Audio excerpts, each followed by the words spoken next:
to the Adventures of Pipeman on W4CY Radio.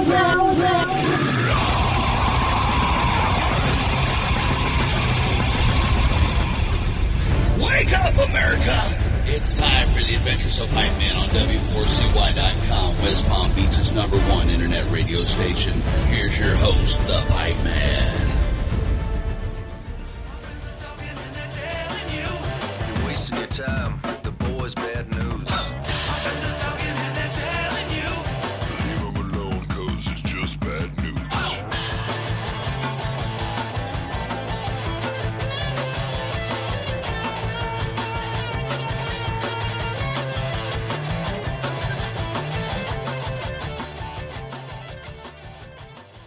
This is the Pipeman here on the Adventures of Pipeman W4CY Radio, and I'm here with Boots Electric on W4CY Radio.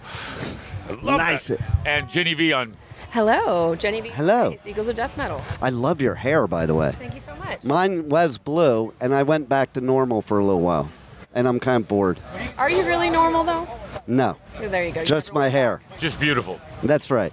Normal's no fun, and I wouldn't be here if I was normal. No, none of us would be. I did get the lucky chance, like rarely do I get out of this area during the day, but I did catch your set. Oh, wow, thank And you. you guys killed it, but you always kill it. Like, that's one of the things about you guys is your live show. And, I mean, every time I've ever seen you, it's like you're just making the crowd very happy. Well, you know, this is the greatest job in the world. I love it.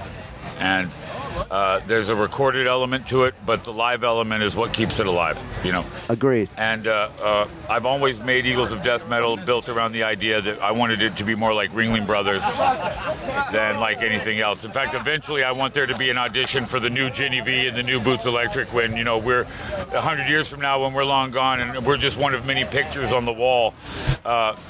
That's always how I've wanted the band to be. And, you know, the audience, the only reason we get to do this is because these kids and these people love rock and roll. Yeah. So it makes them the most important. So I'm here to kiss their ass. So to I speak. love that attitude. That is so, because not everybody has that attitude. Which is bizarre to us. It's very strange. To me, the best thing about Eagles of Death Metal, besides getting to play rock and roll music with my best friends, is seeing the joy that we bring people night after night. It's a party. It's a celebration. It's a victory. And why not love the people that you're making happy instead of, like, giving them shit? There's some artists that give them shit. And Dude, it's like, beyond give them shit, it blows my mind. I know, right? Essentially what you're saying is, wow, you've spent your hard-earned money that you didn't have to spend on making it possible for me to have this great life, and I'm going to repay you by shitting on you. Right? And there you go. I never, you know, you get further with sugar than with salt. And I also think that makes you guys true artists, because a true artist wouldn't think the way those other people think. The true artist would think the way you think. Thank you, brother. I only know how I think, so... Well, There you go. I don't even know how I think, but I do know that even the worst blowjob is still amazing, and that's my attitude about rock and roll. You know, I can 100,000,000% agree with you on that one. And we try to be the best blowjob. We do. We really try. See, maybe that's what it takes to unite the whole world today. I love those things. You know, we really do. We really try. Right. See? Night after night. We'll get there. One day. Night after night, Gotta have it's the goals. best blowjob you ever had at So Eagles of get Death ready. Metal. That's You're the bio. welcome. That's the Eagles of Death Metal motto, bio, credo. How many times have people come up to you, fans, that like you, but they went to your first show thinking you were a death metal band? It's really funny you should say that, man, because it's not just fans. Like, sometimes we've been booked at festivals where I've gone up to the promoter and I've been like, you do know we're not actually a death metal band, right? We've always had a motto in that, in my opinion, Little Richard is the first death metal artist. Nice. Death metal is the essence of what rock and roll is. It's the, you know, as I said earlier, people never talk about how heavy your dick is. They talk about how hard it is. So hard is what it's about for us, and death metal is the hardest. Yes. You know what I mean? But nothing's harder than Little Richard. That's He just right. happened to do it in a satin suit. There you go. I love that. That way of putting it is very cool. Now, here's a good question. How many press people have interviewed you and not known you weren't death metal? Been a few. I bet you it's happened. It's happened. It's happened a few times, because I used to be a journalist first. I know how it works. And it's not a bad thing. But I'm just saying, to me, it's funny when that happens. Right? Or when they think I'm Joshua Homme. Right. Yeah, that happened. Or when they think I'm Joshua Homme. That's even better. And both, I go for it so if you think I'm anyone else, I'll go for it. We had a layover in Shanghai once a long time ago. 200 Chinese school kids thought I was the dude from Mythbusters. I signed autographs for an hour. We got off our tour bus in New Orleans into some sort of convention of drunk people. They thought I was James Hetfield. I signed autographs for 2 hours. That's great. As James Hetfield, but my autographs were I could see the Hetfield too. I could see that happening. Lars sucks my dick. You know what I mean? And then the only other one I've ever been mistaken for was when I was younger. I used to get mistaken for Rivers Cuomo. Oh, okay. I actually got backstage once. I'm in Atlanta, and this dude goes, "You guys were great last week," and I went, "Cool. Can I go backstage?" Yeah, awesome. So get this, you'll love this then. 1 year at Louder Than Life a few years back, when my hair was longer, I'm walking through the backstage to go to media, and the security guards were stopping me to get my autograph, because guess what? Foo Fighters were headlining. They thought I was Grohl. That's amazing. Yeah. But without all the scumbaggery. I didn't mean that. Oh, man, that's great. Question is, does Lars give a good blowjob? I have to say this. I think most people will never know because they're too busy punching him in the mouth instead of dicking him in the mouth. Oh, man. But I think he's more of a power bottom. I mean, if I had to be honest and guess, I would say... Who are we talking about? Lars Ulrich. Oh, okay. He brought it up. I had to finish it. The bee likes you. That's Lars's bee. Dude, he's transformed himself into a bee. He transformed himself into a dog and had sex with a goat. Oh, my God. Come on, dude. God. Is it on me? Is it on me? No. I think it's... Yeah, he's buzzing around. Man, he just likes you. He's relentless. Go away. No, he's still there. Is he still here? Where is he? What is this guy doing? Are we on his nest? Let's not kill him, though. He's pretty. Yeah. Let him just what happens? fly away. I don't know if you guys know this about bees, but the single growth industry of farming kills so many bees every year. They bring 3 million bees a year up from South America to pollinate all their crops here, and then they kill them. Kill them? Why do they kill them? That's stupid. And we need bees. Avocado farms kill everything. Wow. So Well, that's no good. rethink your liberal attitudes. So be nice to the bees. We can't do anything without the bees, That's right. Exactly. and they sting. So, what's This your... interview's awesome. I just want you to know I love this. See? I'm enjoying myself. Thank you very See, much. I love hearing that because to me, okay, I do a lot of festivals and I hear a lot of other press people, and sometimes I'll sit there and I'm like, if I was the artist right now, I'd be slitting my throat, okay? Like some of the questions I hear, that's why I asked Pretty hilarious. That's why I asked about if there were press people that actually thought you were death But I metal think and it's didn't know. important to point out this is called show business. Right. And the show is right now. Yeah. So, dudes like you who've been doing this for so long, we owe you a debt of gratitude. Well, thank you. More than anything else, because you're the one that's making it possible for anyone to even listen to the bullshit what you're going to say.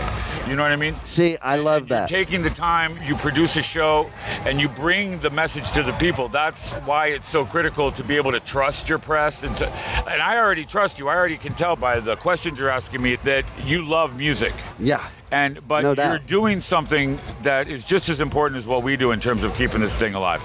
And I always think of it like, if I were the artist, how would I want the interview to go?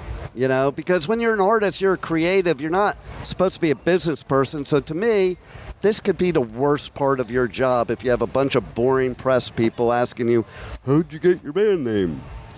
I'm not going to be boring. Well, you're not. That's So for sure. that's how I look at it. And How many times are you having fun like that and they're just looking at you and they don't even know what to say? All the time. I mean, I think that's half of why people come see us is because we love each other and we smile at each other on stage.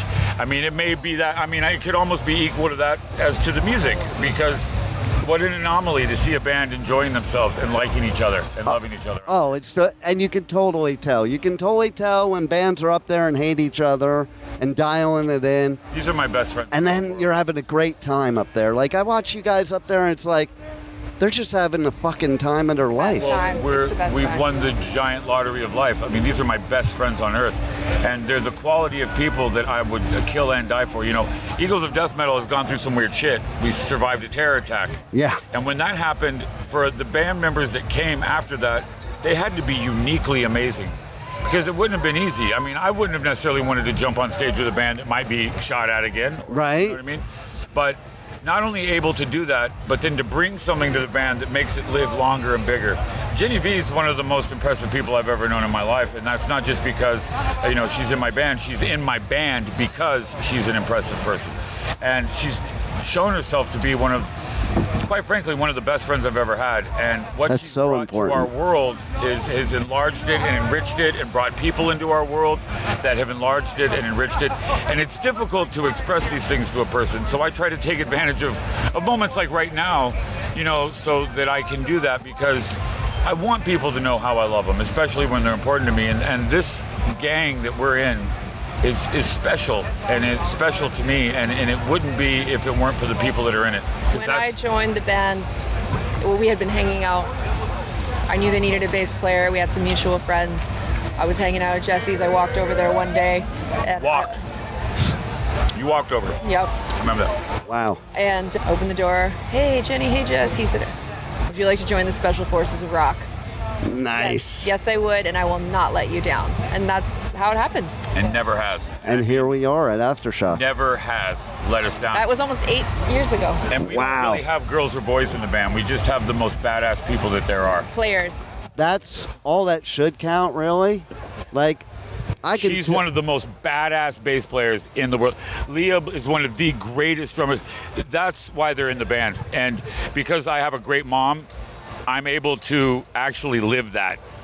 So there, you know, you don't get the boys club, you get the rock and roll super blowjob club. Exactly. There you go. And you know what I love about that is the fact that you and I both grew up in a time where, oh, God forbid, blah, blah, blah, blah. I think women, especially in metal now, are like some of the most badasses that ever performed in metal. We don't need a separate category, you know. Right. I'm a bass player. Yeah. But there is a truth to the reality of their. So, like, for example, the way I look at it is, to me personally, having a Woman of the Year be someone who was formerly a man is kind of insulting. But if you have to put it in there, she's not only a female, she's just one of the most beautiful females you're ever going to see, who happens to be simultaneously one of the most badass, unstoppable killing machines. What a great way to describe you. I'll take it. But it's true. It's true. You know, in our band, I pride myself on the fact that it goes to the one who should get it. You know, if you're there, it's because you should be. Yeah. And that's true of everything in life. Wherever you are, it's where you're supposed to be. No doubt about it. And you can't change that. And Jenny's here because she's supposed to be. It's an honor and a privilege to be in this band, and it's an honor and a privilege to get to play rock and roll as your job. Just like when Jesse says on stage, it's the best job in the world. And you know what? It's so refreshing to hear that, because there's so many artists that don't say that. You know what's funny though? You're right, but have you noticed that when a band like us comes around other artists, sometimes those artists will be like, wait, is it okay to have fun? And how many times have we had moments with bands where they're like, dude, we just enjoyed ourselves, thank you. It's like, okay. Jesse makes his own artist village. Like you said, you wanted to grill today, we might not have enough time. But normally I do my own barbecue. Like, I'm here for the artists too. Nice. Death metal artist village. I love that. And I want to get them all in and make them all mine. See, I have like 3 categories of artists, and I call this category the icons, this the middle, and this the beginners. The beginners are always way cool because they haven't gotten the ego yet. The icons are always so cool because they don't think of themselves as icons. They just think of themselves as doing what they do and having a blast doing it and doing it for other people. That's what makes you guys icons. Well, you have to live for others. I mean, in the corniest of senses, that's how I look at it, and I live for the fans. Well, we live for you, and I love that you're here at Aftershock. Is there any final things you want to let the fans know about that we haven't touched on yet? There's two types of bands, one that jacks off for everyone to see and one that fucks everyone in the room. You have to decide which band you want to be in. Nice. Which band do you want to be in? Oh, we clearly fucked everybody in the room. Eagles of Death Metal. That's it. That's it. Perfect answer. See, that's why I went to her. She had the perfect answer. I love it. So great to talk to you again, and thanks for all you do for music and for all of us, and thanks for being on the Adventures of Pipeman. You are listening to the Pipeman Radio Show on W4CY Radio. Leave him alone, cause it's just bad news. Thank you for listening to the Adventures of Pipeman on W4CY Radio.